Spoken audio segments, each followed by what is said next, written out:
Hey friends, in today's video, we're diving into the top 10 most corrupt countries in the world. Around the globe, politicians compete fiercely for power, and citizens vote hoping their leaders will serve their interests. But sadly, that's not always how the story goes. Corruption often creeps in, especially in governments, betraying the trust of voters. Why does it matter? Corruption can wreck economies and block justice from being served. It's not just about money, it's about broken systems. While corruption exists everywhere, it's most rampant in government, where power can easily be abused. To really get what corruption looks like, we're looking at some of the worst offenders. According to Transparency International, here are the 20 most corrupt countries in the world. Stick around as we break it all down, and don't forget to hit subscribe and tap the bell icon so you never miss an update. Corruption here is rooted in power grabs. The Eritrea constitution promises a separation of powers between the judiciary, legislature, and executive. But in reality, it's all about the president. Since 1993, when Isaias Afwerki took control, he's consolidated power, sidelining Congress, and filling the executive council with loyalists. Businesses? They're largely run by government allies. The corruption is so bad that even the president's son allegedly tried to flee the country. Ironic, isn't it? In the Congo, corruption seeps into every corner of life. They even have a law specifically targeting public officials. The law against corruption, bribery, and fraud. But here's the twist. It's rarely enforced, especially against government insiders or their families. Political parties also escape accountability. Worse, private companies lack codes of conduct, meaning officials are free to take bribes and abuse their power. It's a system designed to look good on paper, but fail in practice. In Guinea-Bissau, the biggest problem? Drug trafficking. The country has become a key hub for illegal drugs from Latin America since the early 2000s. Fighting this is tough because powerful political and military leaders are often in on it. The judiciary doesn't help. It's heavily influenced by the executive, making it nearly impossible to prosecute officials involved in corruption. With no independent checks, corruption thrives unchecked.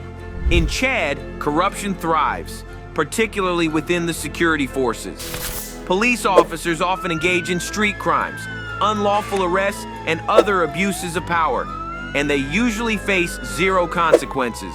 Even when courts order disciplinary actions, the judiciary police tend to ignore these rulings. Why? Shared ethnicity often plays a role in shielding wrongdoers. Beyond law enforcement, nepotism and bribery dominate public services. Jobs often go to the highest bidder, leaving those who can't afford to pay bribes stuck in long-term unemployment. One of Comoros' biggest corruption scandals involved the passport sales scheme. From 2008 to 2015, the country ran a citizenship by investment program designed to fund national development. Instead, proceeds were embezzled. The program even benefited buyers like an Iranian businessman who used the passports to bypass sanctions. Corruption also seeps into politics through the military, which intimidates opposition figures and meddles in elections by swaying voters. It's a cycle of power abuse that undermines democracy. Haiti's plagued by political cronyism. Even leaders who speak out against corruption often have shady past themselves.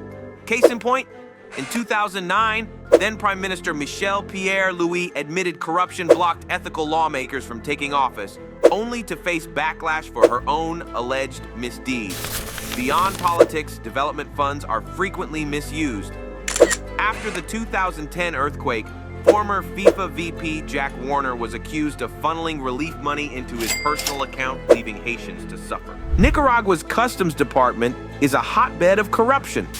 Officials regularly accept bribes to allow low-quality goods into the country, putting citizens at risk. Others pay for quicker clearance processes, bypassing standard checks. Corruption also runs deep in natural resource industries. Illegal gold mining and logging operations are rampant, with the profits benefiting shady government insiders who export these resources for personal gain. Sudan is no place for journalists. Government agencies constantly censor newspapers critical of the regime, forcing reporters to write pro-government stories and ignore corruption. Elections are another arena for corruption, like during the 2010 polls when Omar al-Bashir won amidst widespread accusations of voter fraud. Observers called the process unfair, citing restricted press freedoms and government interference. Even al-Bashir was accused of buying votes, ensuring his grip on power remained unshaken. By the way, if you're finding this interesting, go ahead and hit that subscribe. You'll want to stick around for what's coming up next.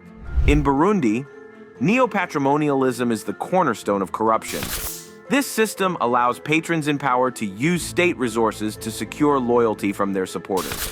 It's not surprising that this has turned away foreign investors, who know their efforts won't be rewarded since only certain groups get favored.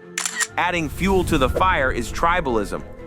Since the Tutsi elite seized power in 1966, they've favored their own tribe, using resources for their benefit, which has sparked ongoing Hutu-Tutsi conflicts that still plague the country today. Corruption is rampant in Togo's land department, particularly within the construction sector. Contractors routinely inflate costs to fund bribes, leaving the public to bear the extra expenses. Property rights are also weakly enforced, which means the government can kick you off your land whenever they choose. Public procurement is another area of concern, where securing government contracts often requires a bribe. If you have close ties with the president, you might skip this step, but for most, it's pay up or miss out. Corruption in Equatorial Guinea can be traced back to the 1980s, when the government seized land from the Spanish and handed it over to the Mongomo Group, a powerful family-linked organization. Ever since, this group has monopolized the country's wealth, diverting funds from natural resources like land and hydrocarbons to line their own pockets. If you want to benefit from the country's resources, you better be part of the family, literally. Only relatives get access to this wealth, leaving everyone else out of luck. And that's a wrap on our list of the top 10 most corrupt countries in the world. Corruption is a huge issue, and it's impacting people in so many ways, from affecting the economy to blocking justice and opportunities for growth. What are your thoughts on these countries and their corruption problems? Drop your comments below. I'd love to hear what you think. And if you enjoyed this video, don't forget to hit that subscribe button and ring the bell for more content like this. Thanks for watching, and catch you in the next one.